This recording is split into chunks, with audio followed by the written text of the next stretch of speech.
La sensibilisation sur la succession immobilière en faveur des communautés locales, le droit des possessions et jouissances de femmes et enfants au patrimoine forestier et foncier, tels sont les objectifs poursuivis par l'Organisation congolaise des écologistes et amis de la nature Océan au cours d'une série d'ateliers organisés le week-end dernier dans la commune de Maluku et de Lantsele. Et ces projets relatifs à la succession de terres et des ressources naturelles y afférentes permettra à la femme de renforcer sa résilience face aux effets du changement climatique dont les activités dépendent essentiellement des ressources naturelles. L'accès à la terre se retrouve dépourvu des moyens de subsistance et de survie à la mort de son conjoint. Satisfaits de cette démarche, les habitants de ces deux communes saluent l'initiative. Premièrement, je suis veuve. Depuis que mon mari est décédé et avait laissé le bien, je n'ai jamais entendu parler de ce genre d'initiative. Mais aujourd'hui, je suis satisfaite de voir comment succéder au bien qu'un mari laisse après son décès, mais également qui doit être les successeurs. Je suis vraiment ravie de cette belle initiative. Je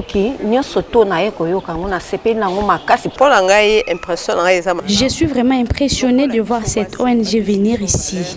Et c'est une façon de nous mettre en valeur, nous les femmes. Parce que la succession, c'est l'origine de plusieurs querelles dans plusieurs familles au décès d'un père de famille. À un certain moment, la famille du mari se dit de prendre en charge les enfants et la veuve. Mais après 3 mois à 6 mois, ils ne réalisent pas leurs promesses. Mais avec cette formation, nous connaissons comment répartir les biens. Donc je suis vraiment satisfaite de cette formation.